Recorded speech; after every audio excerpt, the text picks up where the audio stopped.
Bonjour madame, mademoiselle, monsieur. Nous sommes le samedi 18 mai 1968. Il est 13 heures. Bienvenue à l'ORTF, l'Office de radio-télédiffusion du Forêt, la voix de son maître. Après une nuit agitée, le festival de Cannes se fait harakiri. Après une nuit de vendredi à samedi très agitée, des démissions des membres du jury, des retraits de films, l'occupation de la grande salle, M. Lebret, délégué général du festival, a annoncé que celui-ci était supprimé. L'agitation avait débuté à Paris, à l'École nationale de photographie et de cinéma, où 1 millier de professionnels avaient demandé que le festival fût supprimé pour marquer leur solidarité avec les ouvriers et les étudiants en lutte contre le gouvernement. Dans la nuit donc, au moment où le film du Tchèque Milos Forman, Au feu les pompiers, apparaissait comme un possible prix spécial, une cascade de démissions et de retraits de films intervenait. Messieurs François Truffaut, Jean-Luc Godard, Lelouch, Alain Resnais, bloqués à Lyon par la grève, se retiraient. Louis Malle, membre du jury, d'autres encore démissionnaient. Des cinéastes étrangers, Roman Polanski, Milos Forman, prenant position, retiraient leurs films.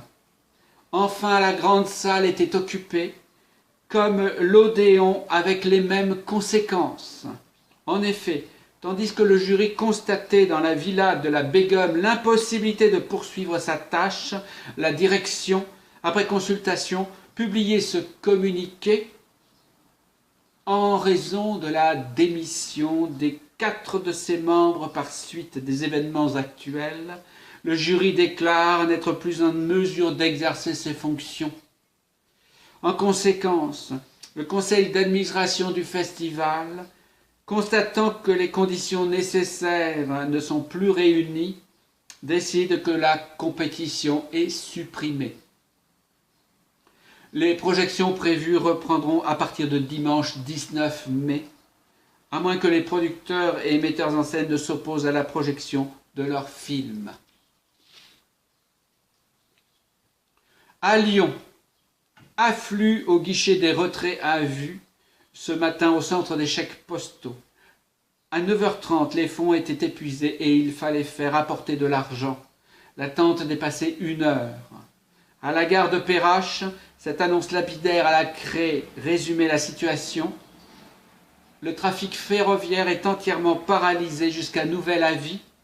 Enfin, près de Dijon, la grève surprise a immobilisé de nombreux voyageurs qui, faisant contre mauvaise fortune bon cœur, entreprise de se restaurer sur place en attendant mieux. À Saint-Étienne, grève mardi au collège Notre-Dame de Valbenoît. Sur proposition des internes, les élèves de terminale au collège Notre-Dame de Valbenoît ont décidé d'organiser pour le mardi 21 mai une grève scolaire au cours de laquelle seront débattus divers problèmes: bachotage, rencontres, contestation des devoirs tests, impératifs du programme, organisation de groupes de travail, réforme du bac. Les parents d'élèves de l'enseignement libre. Dans un communiqué, les parents d'élèves de l'enseignement libre déclarent ne pas rester indifférents devant les faits que des mineurs, élèves des établissements du secondaire, ont été invités ou entraînés à ces démarches auxquelles eux, parents, n'avaient pu donner leur adhésion, ni leur assentiment. Ils ne peuvent en ce domaine abdiquer leur responsabilité morale et juridique. Le dialogue que les APEL désirent voir se généraliser dans les écoles entre les parents, les maîtres et les élèves semblent répondre à l'aspiration profonde des jeunes. Il leur permettra, tout au long de leurs études et selon leur âge, d'être avec leur éducateur, les ouvriers de la vie scolaire, et de se préparer ainsi à leur engagement futur. Sur le front social, la situation a été marquée par l'extension des grèves à la SNCF et au PTT. Dans l'un et l'autre secteur, le mouvement s'est propagé extrêmement rapidement. SNCF, c'est le secteur le plus directement touché par le mouvement. En fait, le trafic a pratiquement cessé sur l'ensemble de la France. Métro et autobus parisiens. Dans le métro, la grève s'est étendue. 1, 2, 4 lignes ont été successivement arrêtées. On prévoit un arrêt total dans les heures à venir. En ce qui concerne les bus, 2 dépôts étant en grève, le trafic est très ralenti. Aux mines, plusieurs puits occupés en totalité dans le bassin du Nord et du Pas-de-Calais. Dans les ports, celui de Rouen est paralysé. Les usines occupées. L'occupation d'usines s'est étendue surtout dans l'Ouest. Autour de 3 foyers, Nantes, Saint-Nazaire, Le Mans et Caen, le mouvement s'est étendu à de nombreuses entreprises de la région. À Grenoble, un seul train est parti ce matin. Un convoi de pèlerins et de malades se rendant à Lourdes.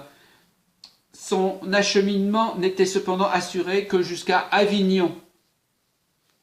À Dijon, un certain nombre de trains de grandes lignes ont été immobilisés l'autre nuit dans le secteur. Des trains de messagerie sont également immobilisés en rase campagne. La préfecture de la Côte d'Or a pris des dispositions pour acheminer les voyageurs par car vers leur lieu de destination. À Valence, les cheminots des Portes-les-Valences ont occupé le dépôt. La signalisation sur la voie est au rouge et les trains ne peuvent plus passer. Au Teil, les cheminots ont expulsé le chef de gare et le chef de dépôt.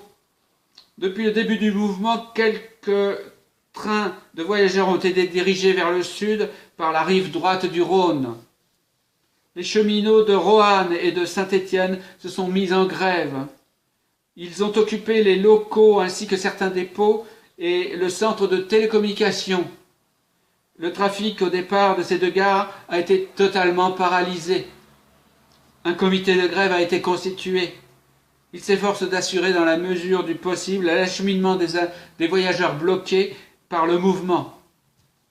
Toujours à Saint-Étienne, le personnel de Manu France a déposé un cahier de revendications sur le bureau de la direction.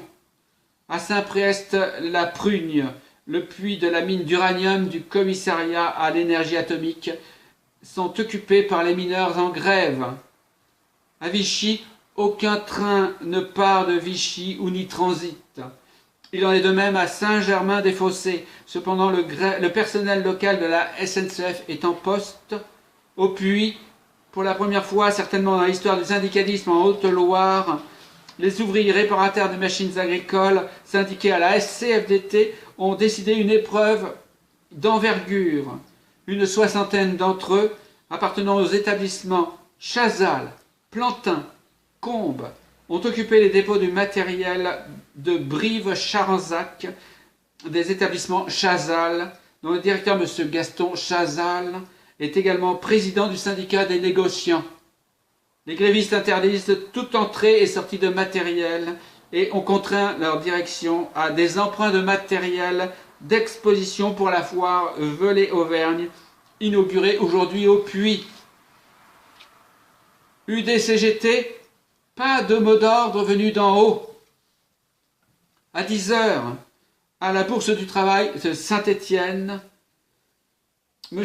Bruyéry, de retour à Paris, fit le compte du comité confédéral national et relata l'exposé du secrétaire, M. Segri, sur la position de la CGT. La centrale syndicale considère que les travailleurs sont majeurs. Donc, à eux, il appartient de préciser leurs revendications.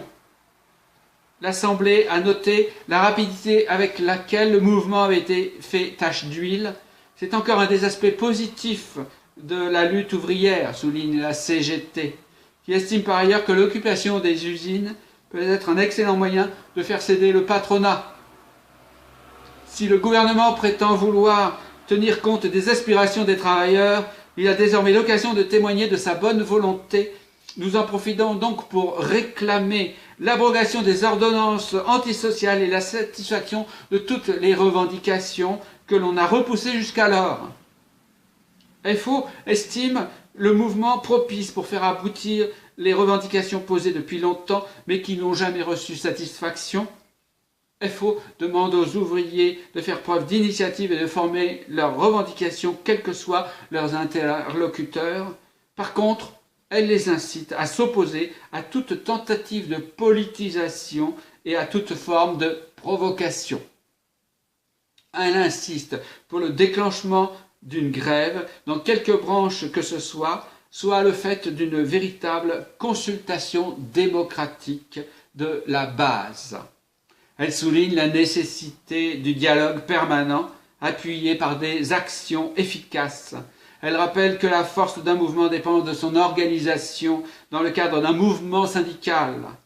Elle demande donc à ses responsables d'agir dans le seul cadre des consignes de l'organisation et de rester en contact étroit avec l'UD et les unions locales. La commission exécutive de l'UD, d'autre part, a décidé que le bureau siégerait en permanence à partir de ce jour 10 heures pour faire face à la situation. Bon appétit!